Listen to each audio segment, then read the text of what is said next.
Students, स्वागत है आप सभी का हमारे यूट्यूब चैनल पर जिसका नाम है सौरभ क्लासेस फॉर हिस्ट्री। आज मैं बीए सेमेस्टर 3 के बच्चों के लिए काफ़ी महत्वपूर्ण पेपर CC5 जो है हिस्ट्री ऑफ इंडिया 3 750 से 1200 ईस्वी तक, उसका एक काफ़ी रोचक विषय त्रिपक्षीय संघर्ष लेकर उपस्थित हुआ हूँ। तो चलिए बिना समय गंवाए हम अपने इस विषय को प्रारंभ करते हैं। त्रिपक्षीय संघर्ष 8वीं शताब्दी में अरबों की सिंध विजय के अतिरिक्त सबसे अधिक महत्वपूर्ण राजनीतिक घटना थी। 3 शक्तिशाली राज्यों यथा गुर्जर प्रतिहार, पाल और राष्ट्रकूटों का उदय तथा कन्नौज पर स्वामित्व के लिए इन 3 राजवंशों में संघर्ष। यह संघर्ष 8वीं शताब्दी के उत्तरार्ध से 10वीं शताब्दी के पूर्वार्ध तक चलता रहा। इस संघर्ष में भाग लेने वाले प्रमुख राजा थे गुर्जर प्रतिहार राजा वत्सराज, नागभट्ट द्वितीय, रामभद्र, मिहिरभोज, महेंद्रपाल। पाल शासक थे धर्मपाल, देवपाल, विग्रहपाल, नारायणपाल तथा राष्ट्रकूट शासक थे ध्रुव, गोविंद तृतीय, अमोघवर्ष प्रथम और कृष्ण द्वितीय। यह संघर्ष अनेक चरणों में समाप्त हुआ। त्रिदलीय संघर्ष का एक मुख्य कारण कन्नौज की समृद्धशाली नगर पर प्रत्येक शक्ति द्वारा अपना आधिपत्य स्थापित करने का प्रयास था। युद्ध में संलग्न प्रत्येक पक्ष इस नगर को अपने अधीन करना चाहता था। ऐसा राजनीतिक और आर्थिक कारणों के कारण आवश्यक था। हर्षवर्धन के समय ही कन्नौज उत्तर भारत की राजनीतिक गतिविधियों का केंद्र बन चुका था। अब पाटलिपुत्र अपना राजनीतिक महत्व खो चुका था, उसकी जगह कन्नौज ने ले ली थी। इतिहासकार लिखते हैं कि जिस प्रकार प्राचीन काल में बिना पाटलिपुत्र का स्वामी हुए कोई सम्राट नहीं कहलाता था, उसी प्रकार हर्षोत्तर यानी हर्ष के पश्चात भारत में बिना कन्नौज का स्वामी हुए कोई सम्राट महान नहीं हो सकता था। पश्चिमी एशिया की सैनिक जातियों के लिए जिस प्रकार बेबीलोन था, ट्यूटानिक बर्बरों के लिए जिस प्रकार रोम था, पूर्वी और दक्षिणी यूरोप के लिए मध्य युग में बेजेंटाइन था, उसी प्रकार 8वीं और 9वीं शताब्दी में नवोदित राज्यों के लिए कन्नौज थी। अतः यह स्वाभाविक ही था कि हर्ष की मृत्यु के पश्चात की राजनीतिक रिक्तता को कन्नौज पर अधिकार कर समाप्त करने एवं सार्वभौम शक्ति बनने का प्रयास हो। कन्नौज पर अधिकार करने का सबसे अधिक आतुरता गुर्जर प्रतिहारों को थी, क्योंकि उनके पड़ोसी राष्ट्रकूट उन पर लगातार दबाव डाले हुए थे। अतः गुर्जर प्रतिहार कन्नौज जैसे सुरक्षित और समृद्ध प्रदेश पर अपना आधिपत्य जमाना चाहते थे। राष्ट्रकूट भी उत्तर भारत में अपना प्रभाव फैलाना चाहते थे। यह स्थिति बंगाल के पालों के साथ भी थी। कन्नौज का आर्थिक महत्व भी बहुत अधिक था। गंगा और यमुना के मध्य अवस्थित कन्नौज का प्रदेश अत्यधिक उपजाऊ था। यह नदी मार्ग द्वारा होने वाले व्यापार की दृष्टि से उत्तरी एवं पूर्वी भारत के बीच महत्वपूर्ण व्यापारिक कड़ी था। अतः कन्नौज पर अधिकार कर तीनों शक्तियां अपना राजनीतिक एवं आर्थिक स्थिति सुदृढ़ करना चाहती थी। हर्षवर्धन की मृत्यु के पश्चात कन्नौज की राजनीतिक स्थिति बहुत स्पष्ट नहीं थी। हर्ष का कोई पुत्र नहीं था, उसे सिर्फ एक पुत्री थी जिसका विवाह वल्लवी में हुआ था। अतः कन्नौज की गद्दी खाली थी। इसलिए अवंती वर्मन मौखरी के द्वितीय पुत्र सुचंद्र वर्मन ने कन्नौज पर अपना आधिपत्य स्थापित कर लिया। इसके बाद 8वीं शताब्दी के आरंभ में यशोवर्मन ने कन्नौज पर अधिकार किया। वह एक शक्तिशाली शासक था। उसने अनेक राज्यों पर विजय प्राप्त की, परंतु अंतगोत्वा उसे कश्मीर के राजा ललितादित्य मुक्तापिड़ ने पराजित कर कन्नौज पर अधिकार कर लिया।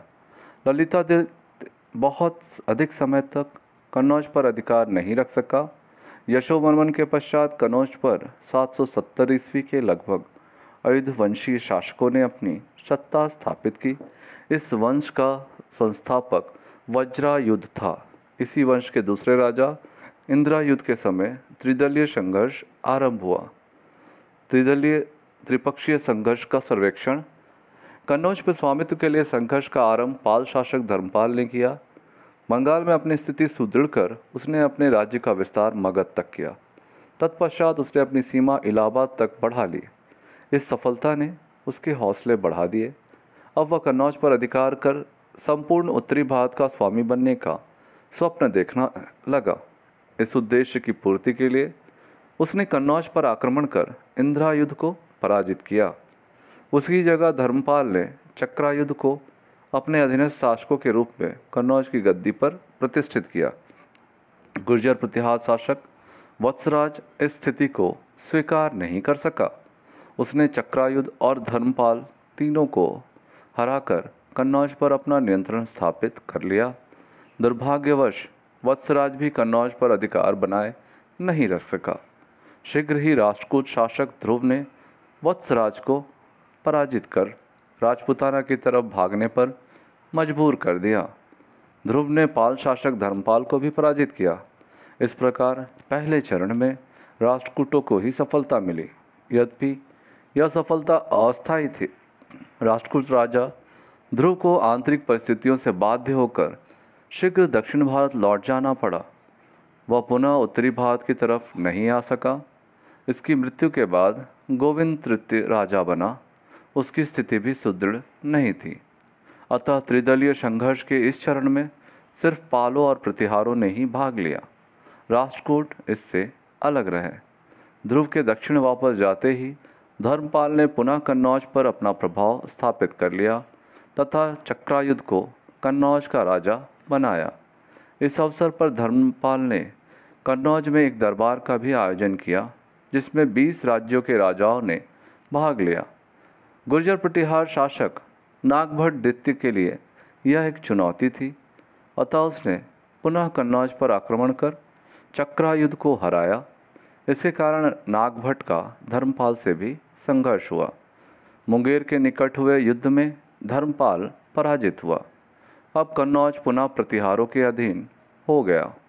इंद्रायुध को पुनः कन्नौज की गद्दी पर बैठाया गया। उसने गुर्जर प्रतिहारों की अधिसत्ता स्वीकार कर ली। अपनी पराजय के पश्चात धर्मपाल एवं चक्रायुध ने अपने दुश्मन प्रतिहारों को पराजित करने के उद्देश्य से राष्ट्रकूट शासक गोविंद तृतीय से मित्रता स्थापित की। संभवतः इन दोनों शक्तियों ने राष्ट्रकूट शासक को कन्नौज पर आक्रमण करने के लिए आमंत्रण भी दिया। राष्ट्रकूट राजा स्वयं ही एक वीर एवं पराक्रमी राजा था। प्रतिहारों को परास्त कर वह अपनी शक्ति एवं प्रतिष्ठा में वृद्धि करना चाहता था। प्रतिहारों की बढ़ती हुई शक्ति पर अंकुश लगाना भी उसका उद्देश्य था। इसलिए उसने धर्मपाल और चक्रायुध की मित्रता स्वीकार कर पुनः उत्तर भारत की राजनीति में पदार्पण किया। उसने नागभट्ट पर आक्रमण कर उसे पराजित किया। इस युद्ध ने प्रतिहारों की शक्ति पर आघात किया। इसी समय गोविंद तृतीय को पुनः दक्षिण में व्यस्त हो जाना पड़ा। इस मौके का लाभ उठाकर पालों ने उत्तरी भारत में पुनः अपनी शक्ति बढ़ानी प्रारंभ कर दी। त्रिदलीय संघर्ष के अगले चरण में सिर्फ 2 शक्तियाँ प्रतिहार एवं पालों ने भाग लिया। 1814 ईस्वी तक गोविंद तृतीय और धर्मपाल दोनों की मृत्यु हो चुकी थी। नागभट्ट के पश्चात रामभद्र प्रतिहारों का दुर्बल शासक था। राष्ट्रकूट अमोघवर्ष प्रथम भी दक्षिण की राजनीति में बुरी तरह से उलझा हुआ था। अतः पाल राजा देवपाल के समक्ष मैदान खुला पड़ा था। अपनी शक्ति का विस्तार कर उसने रामभद्र को पराजित किया, परंतु शीघ्र ही उसका संघर्ष प्रतिहारों के प्रबलतम शासक मिहिर भोज से हुआ, जो रामभद्र के बाद राजा बना। देवपाल और मिहिर भोज दोनों ही महत्वाकांक्षी शासक थे और अपनी अपनी साम्राज्य का विस्तार कर रहे थे। अतः उनमें संघर्ष होना अनिवार्य था। पालों और प्रतिहारों के आरंभिक संघर्ष में देवपाल ने मिहिर भोज को पराजित किया। जब देवपाल जीवित रहा उसने प्रतिहारों को अपने नियंत्रण में रखा, परंतु उसकी मृत्यु के बाद पालों की स्थिति बिगड़ गई। देवपाल का उत्तराधिकारी दुर्बल शासक थे। इसी बीच राष्ट्रकूटों से उनके संबंध भी बिगड़ गए थे। अतः राष्ट्रकूट शासक राजा कृष्ण द्वितीय ने पालों पर आक्रमण कर उनकी शक्ति क्षीण कर दी। ऐसी परिस्थिति में प्रतिहार शासक मिहिर भोज जैसा महत्वाकांक्षी शासक के लिए सर्वथा उपयुक्त थी। उसने पाल शासक नारायण पाल तथा राष्ट्रकूट राजा कृष्ण द्वितीय दोनों को पराजित किया। उसने प्रतिहारों की प्रतिष्ठा उत्तर भारत में पुनः स्थापित हो गई। मिहिर भोज ने कन्नौज को अपनी राजधानी बनाया एवं इसका चातुर्दिक विकास किया। अब कन्नौज प्रतिहारों का बन चुका था। पाल और राष्ट्रकूट अपने राज्य बचाने में लगे हुए थे। कन्नौज पर स्वामित्व के करने का संघर्ष वस्तुतः समाप्त हो चुका था। मिहिर भोज के पश्चात कन्नौज प्रतिहारों के अधिकार में तुर्की विजय तक बना रहा। यह इस पर अधिकार करने का प्रयास राष्ट्रकूटों ने पुनः किया। महेंद्रपाल के पश्चात महिपाल के समय 917-18 के मध्य राष्ट्रकूट शासक इंद्रतित्य ने पुनः कन्नौज पर आक्रमण किया तथा बुरी तरह से उसे लूटा। महिपाल को कन्नौज छोड़कर भागना पड़ा, परंतु महिपाल ने पुनः कन्नौज पर अधिकार कायम कर लिया।